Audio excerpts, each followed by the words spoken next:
Hello दोस्तों, मेरा नाम है ओजस दलाल और आप देख रहे हो ये मेरा यूट्यूब चैनल केमिस्ट्री। और इस चैनल पे भाई मेरे को मिटाने दो पहले। इस चैनल पे आज से हम फिज़िक्स या केमिस्ट्री से रिलेटेड बहुत सारे वीडियो लेके आने वाले हैं। चलिए शुरू करते हैं। पहले मेरा इंट्रोडक्शन तो मैंने कर दिया है आपको, पर तो मैं आपको इस बैच का नाम बता दूँ। आप जिस बैच में अभी सीख रहे हो वो है FB बैच।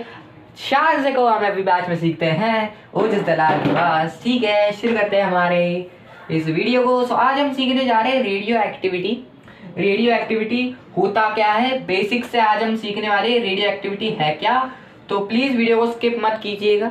चलो सीखते हैं what is radioactivity. Chapter nuclei है और व्हाट इज रेडियो एक्टिविटी बहुत प्यारा कंसेप्ट है। चलो शुरू करते हैं। ओके, सपोज मेरे पास एक एटम है और इस एटम के अंदर एक न्यूक्लियस है। नहीं छोड़ो, ये सीखने से पहले मैं आपको एक बात बताता हूँ। ओके, सपोज एक लड़का है ऐसे और एक लड़की है।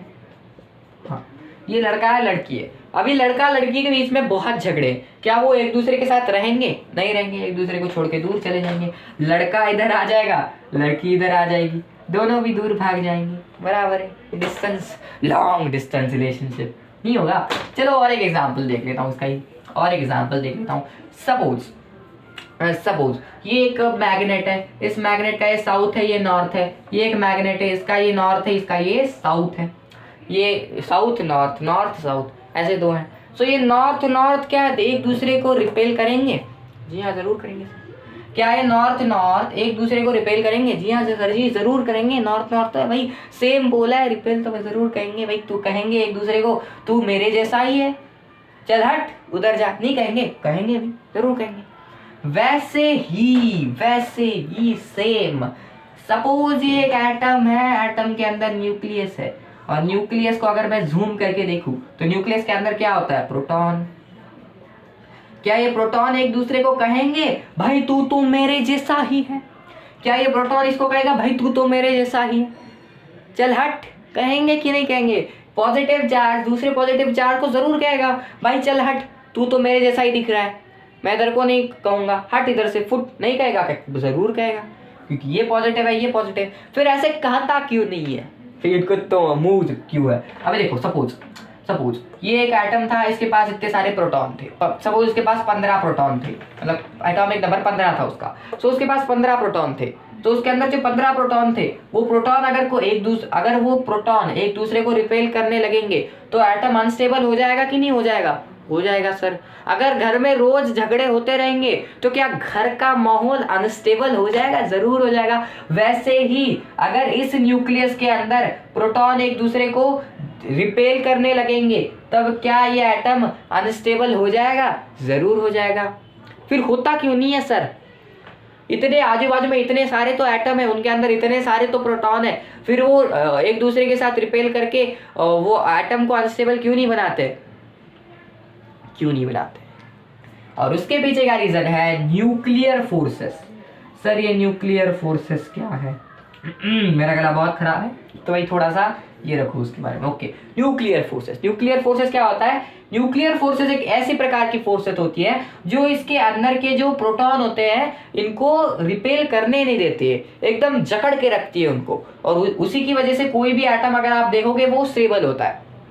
क्यों होता है? क्योंकि न्यूक्लियर फोर्सेस एक ऐसा चीज है, ऐसा एक फोर्स है जो प्रोटॉन्स को जकड़ के रखता है, दूर दूर जाने नहीं देता है। सर फिर ये रेडियो एक्टिव सब्सटेंस कैसे होते हैं? वो तो अनस्टेबल होते हैं। और आप कह रहे हो न्यूक्लियर फोर्सेस प्रोटॉन को जकड़ के रखती है, फिर रेडियो एक्टिव सब्सटेंस तैयार कैसे होंगी?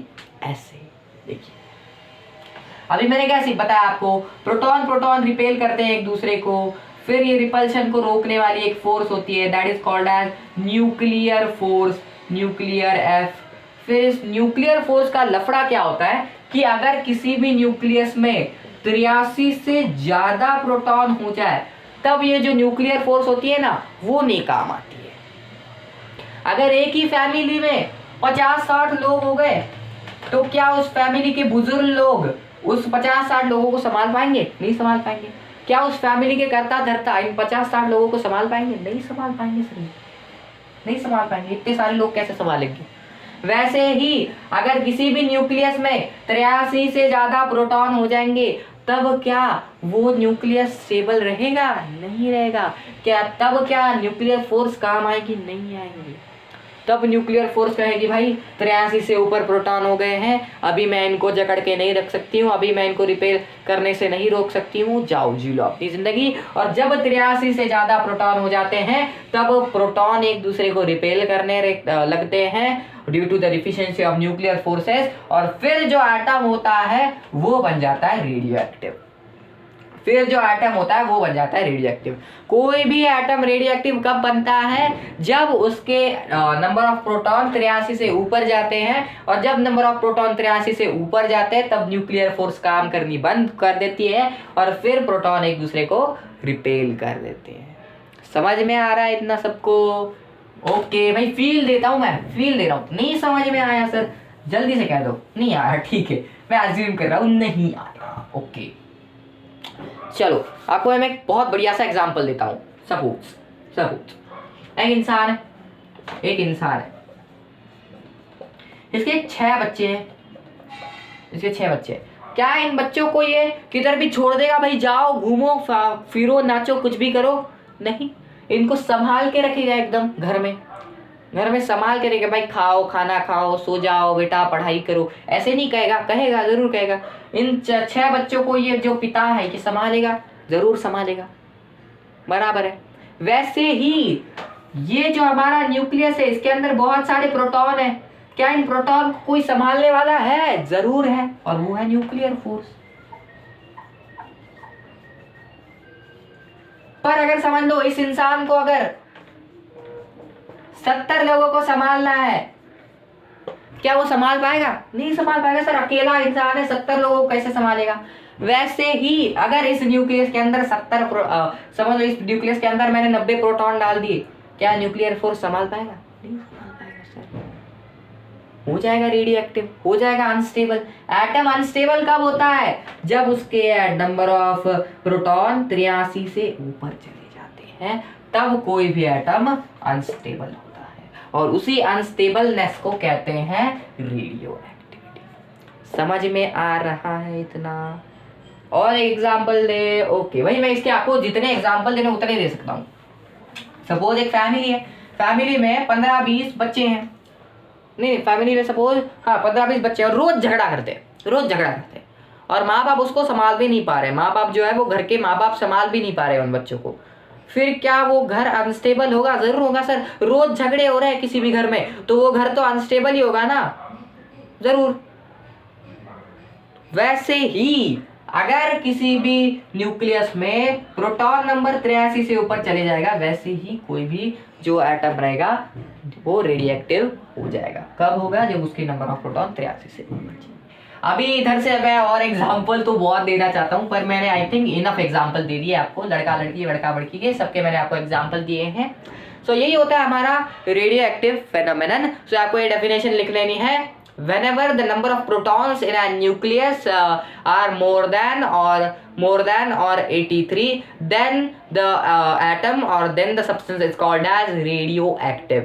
जब भी किसी भी एटम में नंबर ऑफ प्रोटॉन 83 से ऊपर चले जाते हैं, तब जो एटम कहलाया जाता है वो होता है रेडियो एक्टिव एलिमेंट। ओके, इतना समझ में आ रहा है सबको? तो यही था हमारा रेडियो एक्टिव फेनोमेनन। और अभी मैं जो कल वीडियो लेने वाला हूँ उसमें हम सीखने वाले हैं what is alpha emission, beta emission और गामा एमिशन। अगर आपको ये वीडियो अच्छा लगा है तो वीडियो को लाइक कर दीजिए, चैनल पर नए हैं तो चैनल को सब्सक्राइब कर दीजिए। थैंक यू, मिलेंगे ऐसे एक वीडियो के साथ कल।